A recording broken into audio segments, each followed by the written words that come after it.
Buenas noches, queridos hermanos, queridos amigos, aquí estamos de nuevo.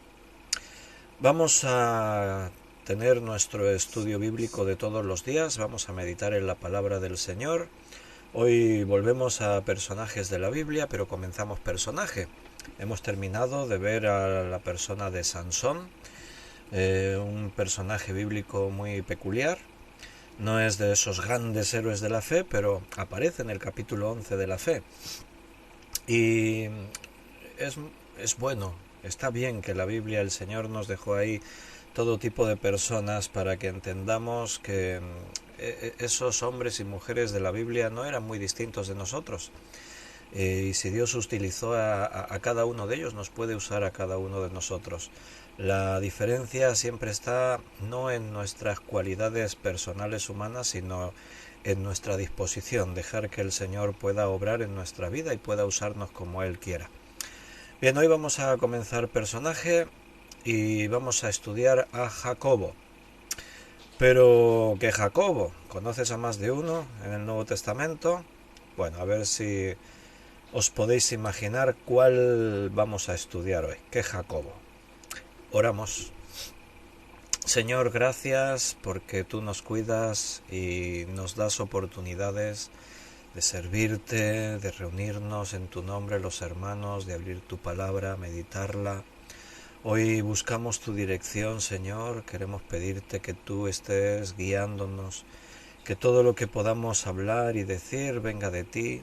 Háblanos, al abrir tu palabra queremos escuchar tu voz. Somos conscientes que lo necesitamos cada día venir a escuchar lo que tú tienes que decirnos. Nos has dado este medio, esta oportunidad y la estamos aprovechando. Y ahí seguiremos, Señor, mientras sea tu voluntad. Ayúdanos hoy en este estudio y ayúdanos a entender, asimilar y a poner por práctica. Bendice a todos mis hermanos que vayan a escuchar este estudio. Te lo pedimos todo y te lo agradecemos todo en el nombre de nuestro Señor Jesucristo. Amén. Pues bienvenidos a todos, me alegro de que nos podamos volver a ver un día más, ya estamos a 10 de agosto, hoy es jueves, y como os he dicho, volvemos a personajes de la Biblia y comenzamos un personaje. Vamos a estudiar a Jacobo. ¿Pero qué Jacobo? ¿Cuántos Jacobos conoces en la Biblia? A ver si por ahí por los comentarios alguien me escribe algo acerca de Jacobo. Y es eso lo que voy ahora a mirar, los comentarios, a ver los hermanos que han escrito algo antes de que nos pongamos con el estudio. Paco y Rosario han sido hoy los primeros. Buenas tardes a todos y que el Señor os bendiga mucho. Y ahí está Juan Bermudo, dice: hola Víctor y hermanos todos, que la gracia y la paz de nuestro amado Jesús estén en vuestros corazones, en los corazones de cada uno. También Magdalena ha saludado: buenas tardes pastor, bendiciones, gracias por sus enseñanzas. Beatriz ha escrito: buenas noches querido pastor y queridos hermanos, contentos de volver a escuchar la voz de nuestro amado Padre Celestial, un abrazo. Y Juan Bermudo dice: el hermano de Jesús, Víctor. Bueno, ¿cuántos Jacobos conocéis? Uno es ese, el hermano de Jesús. ¿Y qué otros Jacobos conocéis en el Nuevo Testamento? Bueno, un abrazo a los hermanos que os habéis conectado, a todos los que habéis saludado. Ya he leído vuestros comentarios. Los que no pueden saludar, no pueden escribir también. Los que lo ven en diferido, un abrazo. Bienvenidos a todos, los hermanos de Ecuador, un abrazo especial, que por ahí por Ecuador andan un poco las cosas así, ¿no? Asesinaron a alguien del gobierno, ¿no? O alguien que era candidato, a un candidato, ¿no? Que tenía opciones de, en las listas era el cuarto y denunciaba corrupción y cosas y lo han asesinado, y escuché hoy las noticias que andaban las cosas por ahí un poco alborotadas por Ecuador. Bueno, pues sí, como Juan ha escrito, vamos a hablar de Jacobo, el hermano de Jesús. Y para introducirnos vamos a ir a Gálatas, capítulo 1. Leeremos el versículo 18 y 19. Gálatas 1, 18 y 19. Después, pasados 3 años, dice Pablo, ha habido un pequeño corte en la conexión, pero seguimos, no hay problema. Y Rosario estaba comentando que decía que hay dos Jacobos, dice Rosario. Uno es el hermano del Señor y el otro, ¿cuál es? Jacobo, el hermano de Juan. Eran los dos hermanos que seguían a Jesús, ¿verdad? Y Beatriz también dice, sí, pastor, el Ecuador está muy mal, os ruego oración por Ecuador. Sí, es lo que os comentaba, que en las noticias estos días nos informan que andan las cosas por allí complicadas, tensas. Pues vamos a hablar de Jacobo, el hermano de Jesús. Y a mí siempre es un personaje que me ha causado un interés especial. Jacobo, el hermano de Jesús. Porque lo primero es que siempre me he intentado imaginar cómo debió ser vivir tu niñez, tu infancia, siendo el hermano de Jesús, el hermano en la carne. ¿Te puedes imaginar cómo debió ser crecer como el hermano de Jesús? Jesús era el hermano mayor, fue el primogénito en su familia, pero María tuvo más hijos. Entonces, ¿cómo debió ser eso de que tu hermano fuese el Dios del universo?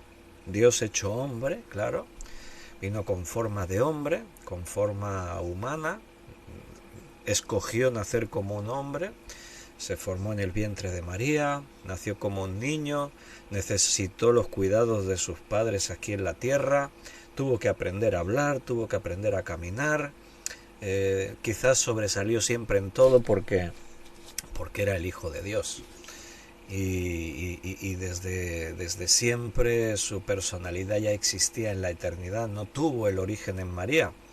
Es lo que lo hace diferente al resto de todos los demás mortales que hemos vivido en esta tierra. Él era inmortal, ya venía desde la eternidad, solo que escogió hacerse hombre para poder venir a morir por nosotros en la cruz.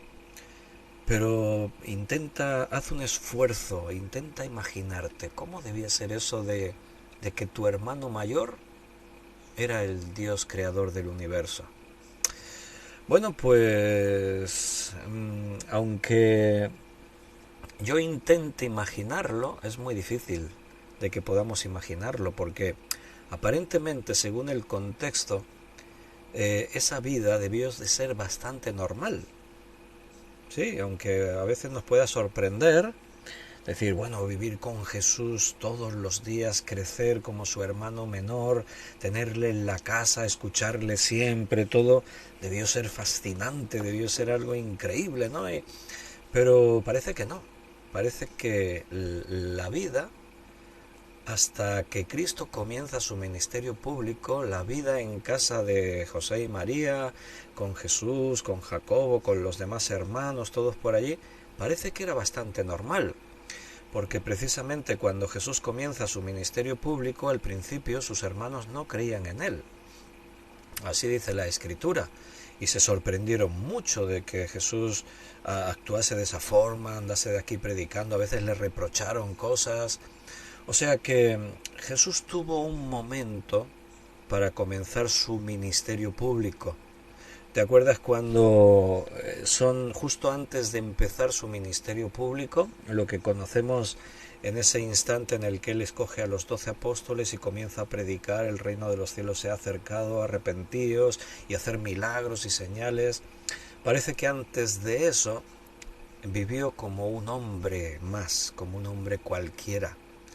Y tengo varios detalles bíblicos para afirmar eso. No es porque yo me lo estoy imaginando, sino porque hay varios detalles. Por ejemplo, uno, cuando él vuelve a Nazaret a predicar, la gente se sorprendía al escucharle y decían, pero ¿no es este el hijo de José y María, que era carpintero y sus hermanos y hermanas están aquí, viven con nosotros?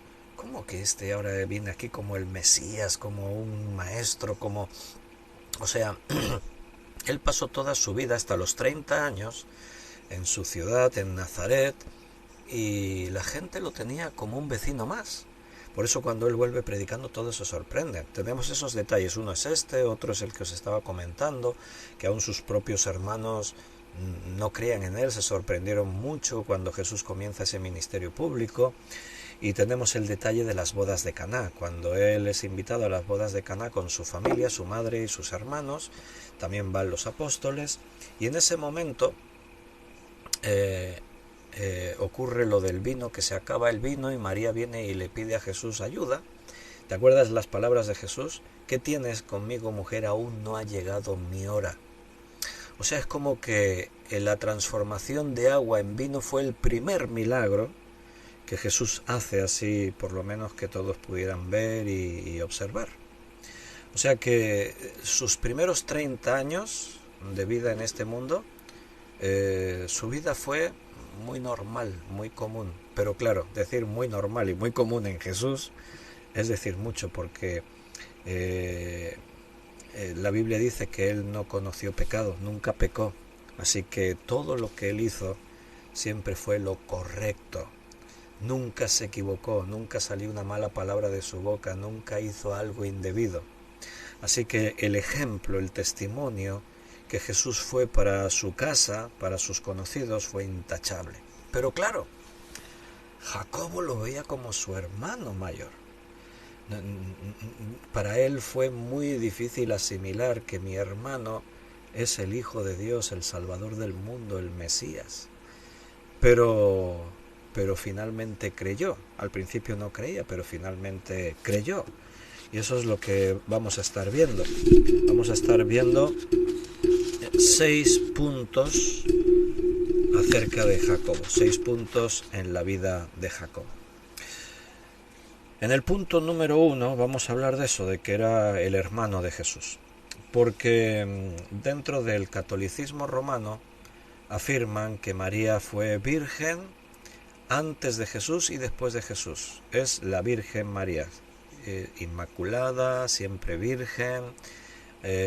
O sea, toda la doctrina que gira en torno a María no es bíblica, no está en la Biblia, es algo que la Iglesia formuló, y no en el primer siglo, fueron siglos después, cuando todo este tema se descontroló y se empezó a dar culto a María, a los santos, y de pronto empezó a surgir algo dentro de la Iglesia que la Iglesia, en lugar de contener, al contrario, permitió y fomentó todavía, y entonces en un momento dado se tuvieron que establecer dogmas y cosas en relación a María. Pero en el cristianismo, los primeros siglos, nunca se le dio culto a María, nunca María fue distinta a cualquier otro creyente. Ella no se vio nunca diferente, ni los apóstoles la vieron distinta. Ocupó un papel vital, evidentemente, en la historia al convertirse en la madre de Jesús. El ángel le dijo: bienaventurada tú entre todas las mujeres, porque fue escogida entre todas las mujeres. Era una mujer con una fe grandísima, con una humildad y una sencillez imitables.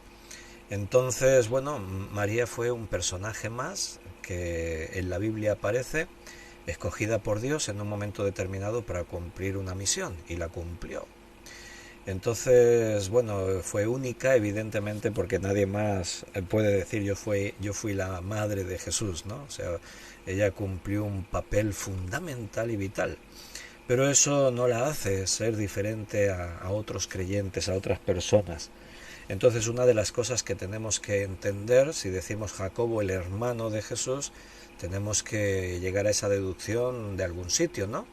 Porque lo decimos los evangélicos, no, porque lo dice la Biblia. Entonces, dentro del catolicismo romano han tenido que tratar de explicar el hecho de que Jesús tuviese hermanos y hermanas.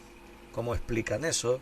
Si en un momento dado, sobre todo cuando en la iglesia todo el mundo era muy ignorante y no se leía la Biblia ni se estudiaba, lo que dijese la iglesia pues todo el mundo lo creía. Pero en un momento cuando la Biblia vuelve a estar al alcance de todo el mundo es cuando la gente se puede hacer preguntas y pueden decir: oye, pero en la historia bíblica dice que María tuvo relaciones con José y tuvo más hijos. Entonces, ¿eso cómo lo entendemos? Si la Iglesia nos dijo otra cosa. Entonces, no es porque yo siempre invito que si algún católico romano está escuchando uno de estos estudios, yo te invito a que investigues por tu cuenta, pero hazlo objetivamente, porque las personas solemos tener la tendencia a querer ver las cosas desde nuestro punto de vista. Mira, yo como maestro y pastor y predicador de la palabra, siempre tengo que hacer un esfuerzo, me tengo que exigir a mí mismo a intentar ser objetivo, porque siempre, repito, tenemos esa tendencia a querer ver las cosas desde nuestra propia perspectiva. Y eso no puede ser, o sea, a ti no te interesa vivir engañado. Tú tienes que buscar la verdad y encontrarla, es tu misión. Conocer la verdad, porque la verdad es la única que te hace libre. Y yo no quiero creerme la mentira, yo no quiero que porque alguien dijo eso, no, yo quiero saber que lo que creo tiene un fundamento. Entonces por eso argumentamos, todo lo que enseñamos nos fundamentamos en la Biblia, en las Escrituras, y lo consideramos desde todos los puntos de vista. Entonces María tuvo más hijos, por lo tanto no siempre fue virgen. Concibió a Jesús siendo virgen. Y cuando Jesús nació, María era virgen, pero ya está. O sea, la Escritura nos dice, si quieres podemos ir al capítulo 1 de Mateo, Mateo 1, 25. Mateo 1, 25. Está hablando de José, si quieres verlo en el versículo anterior.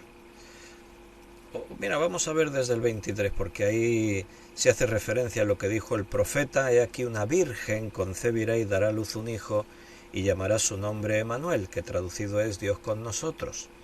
Esto se lo acaba de decir el Señor mediante uno de sus ángeles en sueños a José, y le está diciendo, porque José se ha enterado que María está embarazada y él no es el padre, porque él sabe que no ha tenido relaciones con María. Entonces está preocupado, quiere dejarla en secreto, y entonces el Señor en sueños le envía un ángel, le habla y le dice: no temas recibir a tu mujer, porque está embarazada, pero de lo que en ella es engendrado del Espíritu Santo es. Porque mira, el profeta lo dijo, y entonces ahí citan al profeta cuando dijo: he aquí una virgen concebirá y dará a luz un hijo y llamará su nombre Emanuel. No es que María fue siempre virgen, el milagro es que siendo virgen concibió y quedó embarazada de Jesús, sin la intervención de ningún hombre. Pero fíjate cómo sigue el texto, porque en este contexto dice: despertando José del sueño, hizo como el ángel del Señor le había mandado y recibió a su mujer, pero no la conoció hasta que dio a luz a su hijo primogénito y le puso por nombre Jesús. Solo el versículo 25 sería argumento suficiente para decir que María nunca, o sea, no siguió siendo virgen siempre y tuvo más hijos. En este versículo lo dice. ¿Cómo lo dice ahí? Pero no la conoció, dice que José recibió a su mujer, pero no la conoció. Estamos leyendo una traducción de un texto griego, ¿vale? Entonces en el castellano, Reina Valera ha utilizado la expresión conoció. Pero ¿a qué se refiere? Porque José ya conocía a María. Es más, dice que la quería abandonar en secreto porque creía que el hijo era de otro, pero el ángel del Señor le dice: no, esto es del Espíritu Santo, no la deseches, recíbela, y dice: y la recibió. Pero aún el matrimonio no se había consumado. Ya sabéis que según la costumbre judía, un hombre y una mujer entraban en un compromiso matrimonial. Normalmente esto era arreglado por los padres, se llegaba a unos acuerdos de las dotes, de todo eso, y entonces pues se establecía que ya estaban comprometidos. Eso es como si se hubiesen casado. Pero se aplazaba, o sea, el día de la boda se dejaba para un futuro cuando todo estuviera preparado. No se ponía una fecha, porque no sabían exactamente. Se invitaba a la gente, y la gente ya estaba invitada, pero no sabían el día de la boda. El día de la boda se notificaba unos días antes. Entonces se anunciaba: pues dentro de 15 días, o la semana que viene, o dentro de 20 días, tal día es la boda. Pero ya estaban comprometidos. Por eso dice: recibió a su mujer, era su mujer, pero aún no se había hecho la boda, por lo tanto aún no habían tenido relaciones sexuales. Cuando dice: pero no la conoció hasta que dio a luz a su hijo, se refiere a eso. Ya la conocía, si hablamos de conocer. Se está utilizando una expresión en castellano que podría confundir a alguno. La palabra hebrea, cuando dice ahí y no la conoció, la palabra hebrea es ginosko. Esa es la palabra hebrea. Y esa palabra, ginosko, conocer, se está refiriendo a mantener relaciones sexuales con ella. Si tú lees otras versiones de la Biblia, por ejemplo, la Nueva Versión Internacional dice, pero no tuvo relaciones conyugales con ella hasta que dio a luz a su hijo, por ejemplo. Si vas viendo otras versiones, a ver, por ejemplo, ¿qué versión puedo mostraros?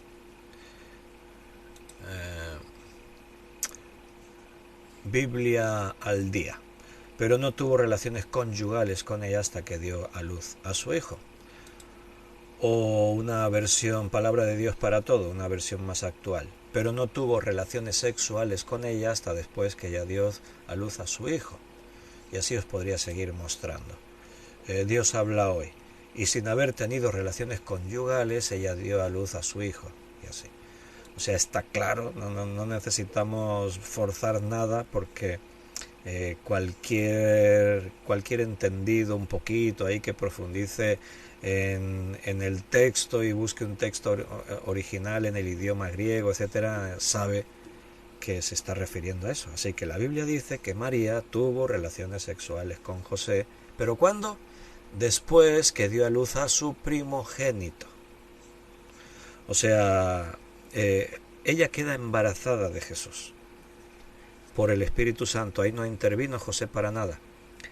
Se casan, nace Jesús, y hasta que no pasan los días de la purificación, según establecía la ley, tenía que pasar la cuarentena, todo, hasta después de eso el marido no podía tener relaciones sexuales con su mujer, y cumplieron con la ley. Por eso dice ahí, pero no la conoció hasta que dio a luz a su hijo primogénito.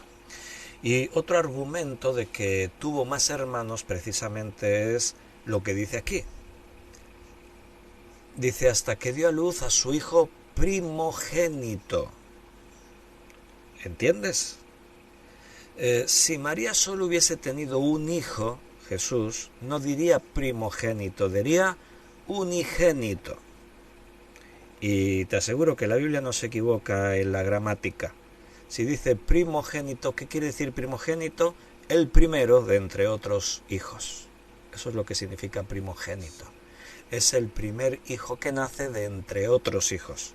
Si es unigénito, es que solo tiene un hijo. Por ejemplo, la Biblia se refiere a Jesucristo como el Hijo de Dios, como el unigénito del Padre. Porque Dios solo tuvo un hijo, solo tiene un hijo en este sentido. Ahora tiene hijos, todos nosotros somos hijos suyos, por eso somos coherederos con Jesús, pero somos adoptados, la adopción. Hijo legítimo, la Biblia dice, ¿a cuál de los ángeles dijo Dios jamás, mi hijo eres tú, yo te he engendrado hoy? O sea, Jesucristo dice la Biblia que es el unigénito Hijo de Dios. Pero de María no dice el unigénito, dice el primogénito. Fue el primer hijo nacido de otros hijos que tuvo. Y puso por nombre Jesús. Así que la Biblia es muy clara al respecto. La Iglesia ha intentado mantener algo que en un momento dado en la antigüedad anunciaron, enseñaron, porque ni conocían la Biblia, la gente no leía la Biblia y era muy fácil engañarles. Y después, cuando ya todo el mundo fue sabiendo todo esto, mira, hoy en día, repito, no necesitas ser un maestro bíblico para leer esto y darte cuenta de que todo lo que se enseña acerca de María es falso, porque la Biblia dice otra cosa. Pero ocurre un fenómeno social, religioso, muy significativo, y es que la gente, cuando creen algo y no están dispuestos a cambiar en lo que creen, aunque estén equivocados, les da igual. O sea, tú les muestras la verdad delante de los ojos y la gente te van a discutir aún intentando defender con argumentos que no tienen sentido. Todo lo que tiene que ver con la Biblia siempre es una guerra de argumentos. Pero los argumentos se tienen que sostener sobre pruebas demostrables. Porque si simplemente en una discusión yo digo, pues esto es blanco porque lo digo yo, ¿qué argumento es ese? No, porque siempre ha sido así. No, siempre no ha sido así. O sea, cuando tú discutes estos temas con algunas personas, pues te das cuenta de que es como decir, bueno, esto tiene que ser así porque queremos que sea así. Y aunque yo demuestre que sea lo contrario, me da igual, esto va a seguir siendo como yo quiero que sea. Bueno, pues vale, pero tendríamos que ser, quien mantienen esas actitudes, pues tendrían que ser más sinceros y que hubiese menos hipocresía. Yo alguna vez os he referido que he hablado con personas intelectuales dentro del catolicismo romano. Yo alguna vez os he contado que hace años mantuve una larga conversación de varias horas con un monje del monasterio de Montserrat, que son monjes muy reconocidos en cuanto a que son estudiosos. La biblioteca que tienen en el monasterio es impresionante y los que están allá han estudiado, y yo hablé con este hombre y le manifesté todas estas cuestiones y me dio la razón en todo.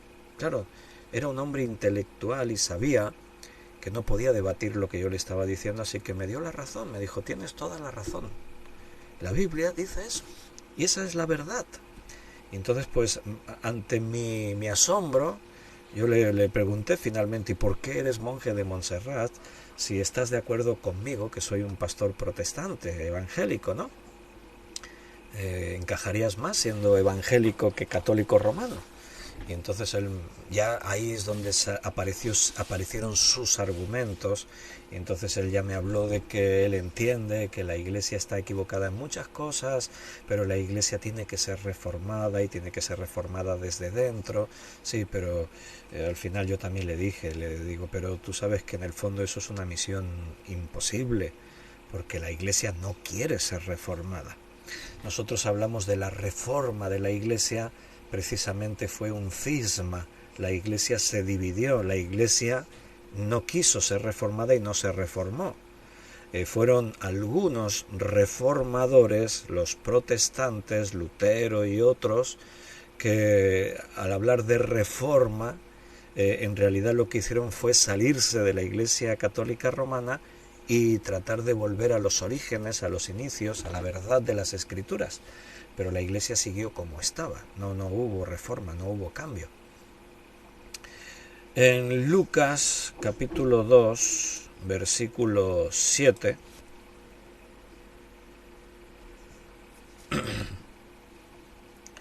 en Lucas 2, 7, o sea, te muestro esto para que veas que no solamente Mateo, dices, bueno, a lo mejor Mateo se equivocó y en lugar de decir unigénito dijo primogénito.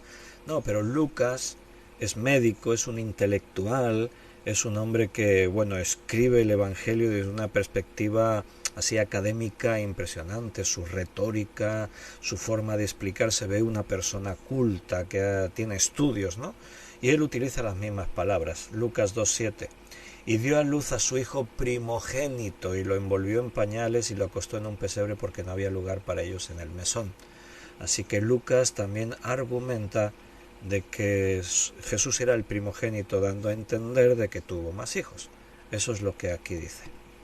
Después tenemos algunos textos en los evangelios que nos vuelven a hablar de todo esto, nos dan más pruebas. Por ejemplo, vámonos a Mateo capítulo 13 y vamos a leer versículos 55 y 56.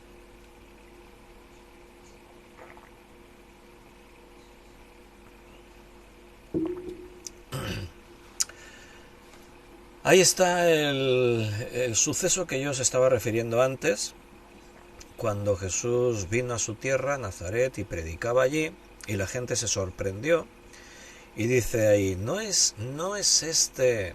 Bueno, vamos a leer 54 también. Y venido a su tierra les enseñaba en la sinagoga de ellos, de tal manera que se maravillaban y decían, ¿de dónde tiene esta sabiduría y estos milagros? ¿Notas? Como durante todo el tiempo que vivió en Nazaret él pasó inadvertido, no hizo nada extraordinario que demostrase que él era un hombre distinto. ¿No es este el hijo del carpintero?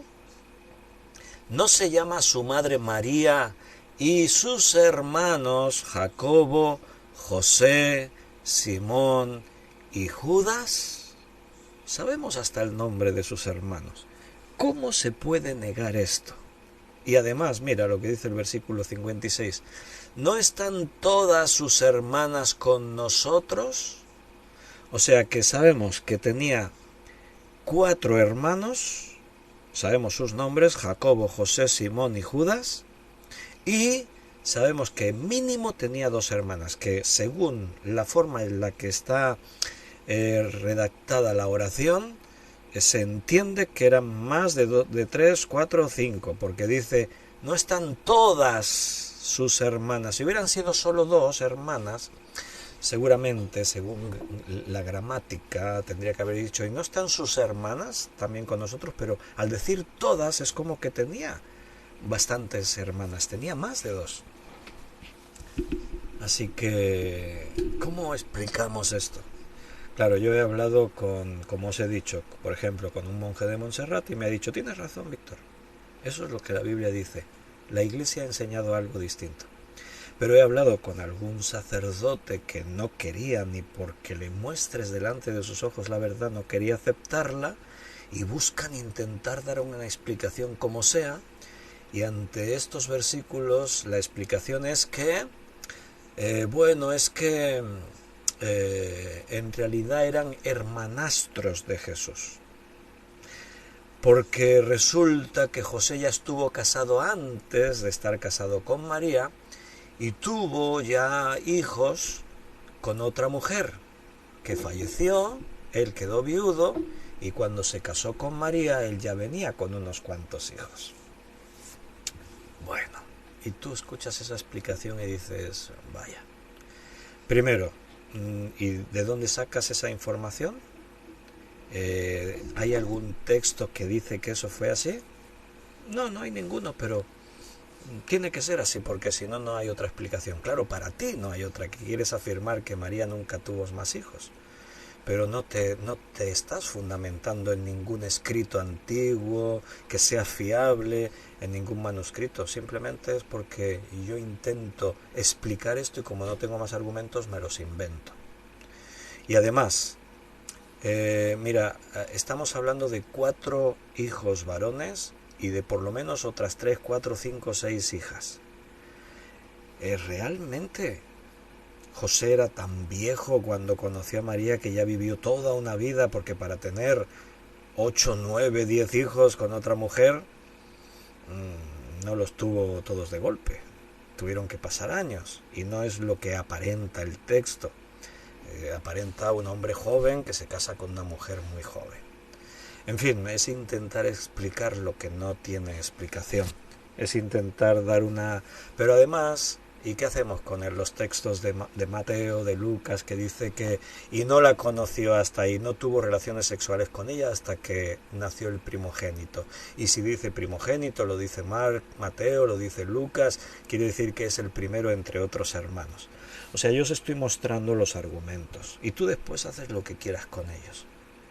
Si tú eres un fanático católico romano que estás dispuesto a seguir una mentira ante las evidencias, haz lo que quieras, eres libre, evidentemente cada uno es libre de hacer lo que quiera.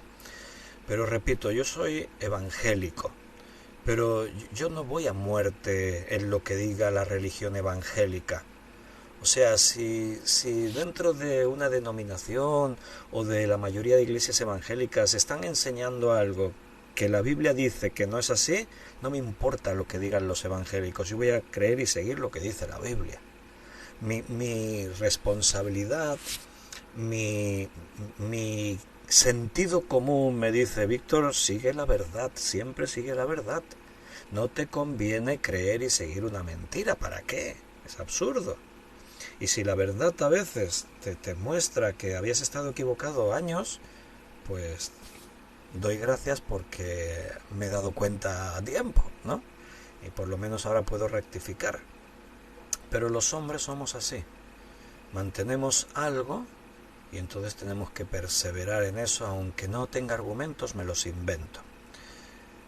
Juan dice, una amiga dice que eran primos, porque los judíos dicen hermanos a los primos, dice ella.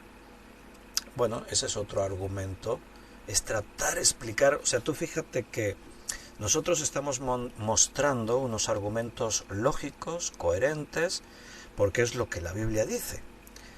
coger lo que la Biblia dice, que lo dice de una forma clara, precisa, sencilla, intentar explicar eso dándole otro sentido, tienes que esforzar la explicación y tienes que decir eso, tienes que decir, mira, es que José ya se casó antes y ya tenía hijos, sí, pero ¿dónde dice eso? Bueno, creemos que pudo ser así, pudo ser, pero no lo dice en ningún sitio. Sí, porque eran primos en realidad. Sí, pero esto no sigue el argumento, no es coherente, porque aquí está hablando de cosas evidentes, está hablando de Nazaret, está hablando de la casa de Jesús, del núcleo familiar. ¿No es este el hijo del carpintero y su madre María y sus hermanos Jacobo, José, Simón y Judas y sus hermanas están con nosotros? O sea, no, no quiero que veas que yo estoy intentando ahí convencerte de algo. Yo te estoy mostrando lo que dice la Escritura. Además, ese argumento de que eran primos porque se les llama hermanos, bueno, eso no es tampoco así, no es exacto. Eso no ocurre así. Hay modismos hebraicos en relación a llamar padre a tus antepasados. Pero lo de hermanos no es lo mismo, no es tan común. Sí que es un hebraísmo que digan, por ejemplo, porque tu padre, y se están refiriendo a tu abuelo, a tu bisabuelo, a tu tatarabuelo o más todavía. Por ejemplo, hablando de Jesús decían hijo de David, pero Jesús no era hijo de David. Habían pasado muchas generaciones desde David hasta Jesús, pero eso sí es un hebraísmo. Cuando se habla del padre, por ejemplo, dice, porque a Jacob le pueden decir, porque tu padre Abraham dijo, pero en realidad Abraham era su abuelo.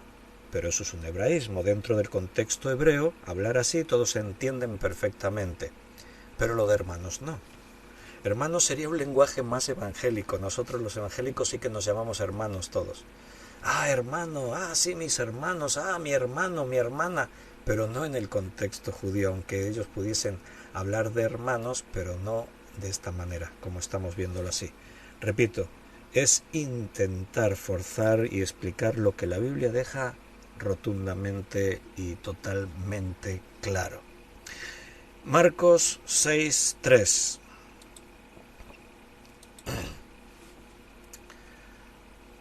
Otra vez te muestro de que no es, por ejemplo, Mateo, que tiene su propia perspectiva. No, te comparo que algunos de estos textos los recogieron diferentes evangelistas y Marcos también los recogió.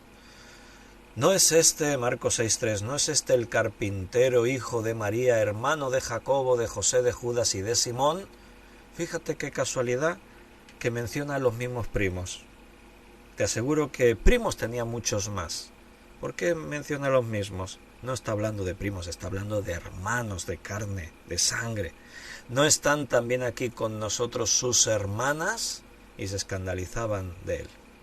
Bueno, ahí tienes la prueba, ¿no? Cuando enumera ahí los nombres de los otros hijos varones, tanto Mateo como Marcos, ¿te diste cuenta de un detalle?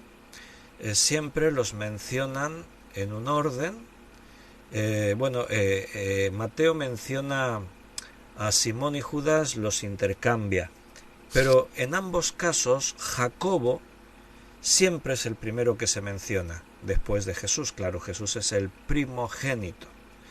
Entonces, estos pasajes destacan que Jesús tuvo hermanos, tuvo hermanas, y parece que el mayor después de Jesús era Jacobo. Por eso siempre los mencionan ahí el primero después de Jesús. No se llaman sus hermanos, y en ambos casos menciona a Jacobo en primer lugar. Y las hermanas, pues no sabemos cuántas eran, pero debían ser unas cuantas. Así que por lo menos eran 7, 8 hermanos, más Jesús. O sea, era una familia numerosa. Jesús vivió como hijo terrenal de José y de María. Ahí lo hemos leído en Mateo 13:55. Él se comportó como un hombre normal, corriente. Allí Mateo dice, no es este el hijo del carpintero, pero aquí Marcos dice, no es este el carpintero.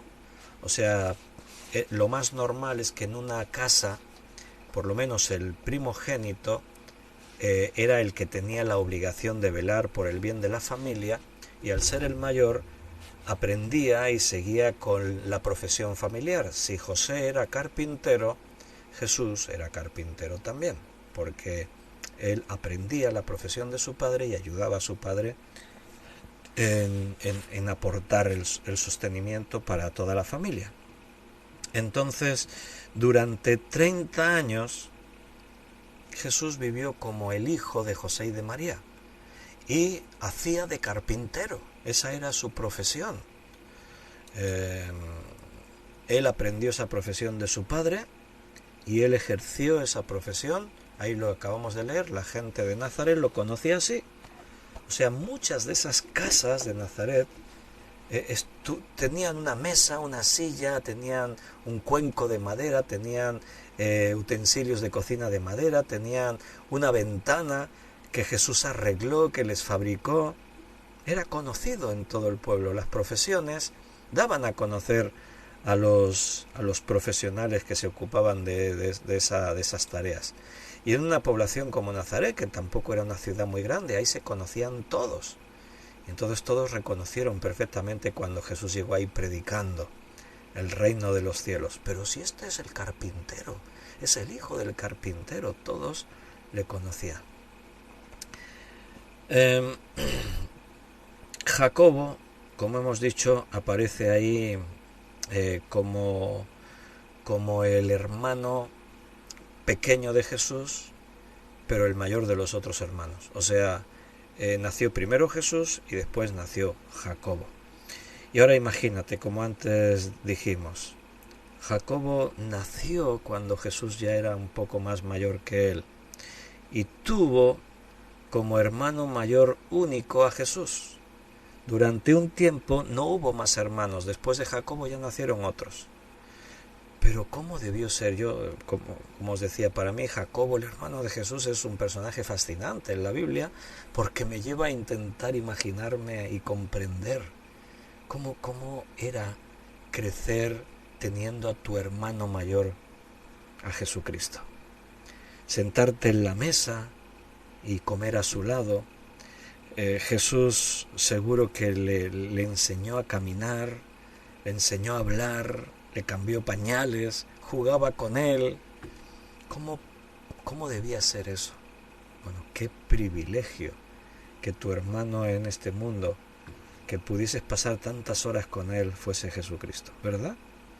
Pues eso tiene una trascendencia que imagínate, algo sobresaliente, ¿no? Algo que realmente era muy, muy significativo.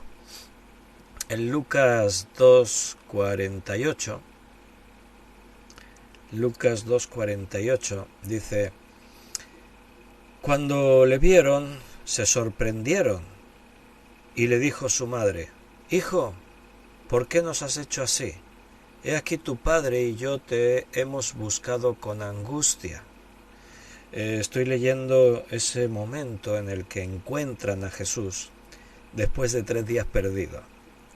Ellos fueron a Jerusalén, toda la familia, fueron porque, y como cada año los judíos, si podían, iban a celebrar la fiesta de la Pascua, y entonces este año Jesús, con 12 años, ya era obligatorio que fuese a esta fiesta.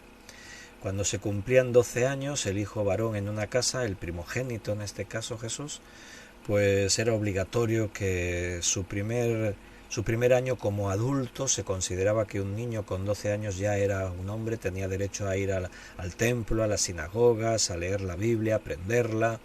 Entonces pues fueron. Y cuando termina la fiesta, ahí lo dice en el versículo 42, cuando tuvo 12 años subieron a Jerusalén conforme a la costumbre de la fiesta. Y cuando se acabó la fiesta, pues ya se pusieron en regreso, en viaje. Según las costumbres judías, los hombres solían viajar juntos y las mujeres con los niños viajaban juntas. Claro, aquí sucede un detalle curioso, y es que Jesús acaba de cumplir 12 años, acaba de dejar de ser niño. Entonces, en ese momento, él podía viajar con las mujeres o podía viajar ya con los hombres. En años anteriores, si habían ido, Jesús siempre iba con las mujeres.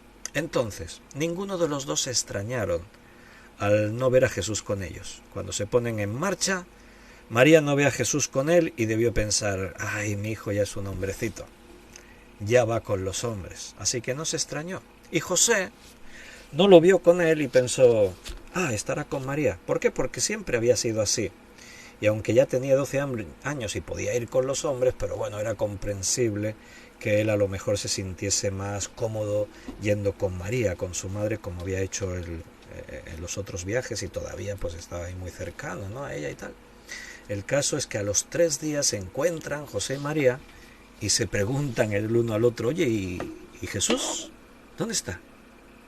E imagínate la cara de los dos de sorpresa, mirándose el uno al otro, pero no está contigo. Conmigo no. Yo pensé que estaba contigo. Conmigo no está. Bueno, yo siempre me he reído de este pasaje, ¿no? Porque digo, José y María ya les vale, perdieron a Jesucristo, al Hijo que Dios les ha encargado, ¿no? Bueno, no lo perdieron. Jesús estaba en Jerusalén, estaba debatiendo con los doctores de la ley. Pero resulta cómico, divertido, y bueno, y hay una gran enseñanza detrás de todo esto, ¿no? Pero entonces imagínate a los dos, pero no está contigo, no, conmigo, no, está, ¿dónde está? Y empiezan a buscarlo en la caravana que viajaban todos juntos, ahí no está, así que, ¿dónde está? Se habrá quedado en Jerusalén, y allí que se vuelven para Jerusalén. Habían hecho un gran trayecto de camino, pero tienen que volver. ¿Dónde está Jesús? No lo sabían, y para ellos es su hijo. O sea, él es el Hijo de Dios. María y José han recibido revelación de que este hijo que tenéis no es un hijo, no es un niño normal y corriente, es el Hijo de Dios. Ellos saben quién es Jesús, pero Jesús es su hijito. Jesús ha vivido y se ha comportado como otro niño. Y como hemos dicho, hasta los 30 años eso fue así, aunque hubo detalles como este que estamos viendo ahora. Jacobo ya iba viendo cosas. Pero ¿quién iba a pensar que mi hermano es el Redentor del mundo, el Mesías, Dios hecho hombre? ¿Quién iba a pensar eso? Jacobo no podía asimilar ese concepto, esa idea. Entonces, en medio de todo esto, llegan y le encuentran. Le encuentran en el templo, le hallaron en el templo sentado en medio de los doctores de la ley, oyéndoles y preguntándoles. Y todos los que le oían se maravillaban de su inteligencia y de sus respuestas. Y ahí está el texto que quería que leyésemos, el versículo 48. Y cuando le vieron se sorprendieron, y le dijo su madre, Hijo, ¿por qué nos has hecho así? He aquí tu padre y yo te hemos buscado con angustia. ¿Notas el detalle? Tu padre y yo te hemos buscado con angustia. Nosotros sabemos que José no era su padre, que él era hijo de Dios. El Espíritu Santo fue el que provocó el embarazo. José no tuvo nada que ver, pero era su padre terrenal. Los vecinos de Nazaret decían, ¿no es este el hijo del carpintero? Y María y su madre se llama María. Para María y para José, para los dos, Jesús era su hijo. Eran una familia.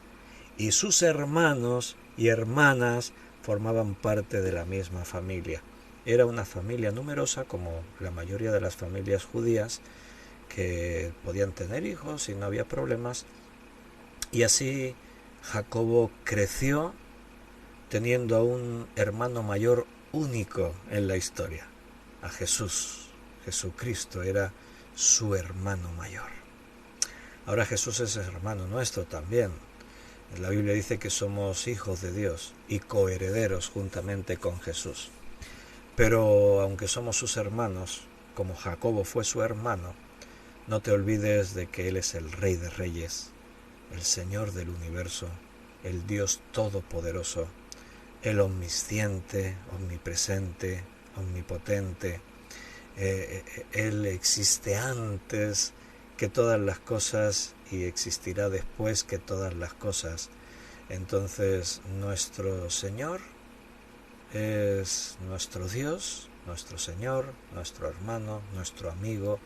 Él dijo: ya no os llamaré más siervos, porque el siervo no sabe lo que hace su Señor. Os he llamado amigos, porque Él nos hizo sus colaboradores. Así dice también la Biblia, somos colaboradores. Y Él nos ha dado el derecho de sentarnos con Él en su trono, en el reino eterno. ¡Wow! ¿Cómo asimilar todo eso? Difícil, ¿verdad? Creo que nos quedan 2-3 estudios más por delante acerca de Jacobo, en lo que el Señor nos vaya guiando, no tenemos prisa, pero creo que va a ser un personaje que nos va a bendecir mucho. Porque el punto número 2 que vamos a ver el próximo día, hoy ya no nos da tiempo, pero vamos a hablar de Jesús como el hermano ejemplar de Jacobo, pero que en todo ese tiempo no se manifestó como Dios hecho hombre. Vamos a hablar de eso y vamos a leer ahí más textos. Y vamos a estar en otro punto, vamos también viendo que Jacobo no creía que su hermano fuera el Mesías, el Cristo. Interesante. Pero hubo un momento en el que Jacobo creyó y se convirtió en un personaje importante en la iglesia. Antes hemos leído en Gálatas que Pablo dice: y no haya otros apóstoles sino a Jacobo, y menciona a Jacobo y lo menciona como apóstol. Se convirtió en un apóstol, en uno de los pilares fundamentales de la iglesia. Veremos que se convirtió en el pastor de la iglesia en Jerusalén y uno de los principales líderes de toda la iglesia, de la iglesia universal. Y además también veremos que Jacobo se convirtió en un escritor de la Biblia. Hay una epístola que lleva su nombre, Santiago, o Jacobo es el mismo nombre, ¿verdad? Bueno, va a ser interesante, creo. El Señor nos va a bendecir y nos va a guiar en este estudio. Así que, mis queridos hermanos, nos despedimos por hoy. Mañana viernes, ya llegamos a otro fin de semana y nos acercamos a la mitad ya del mes de agosto. Me despido de todos vosotros, un fuerte abrazo.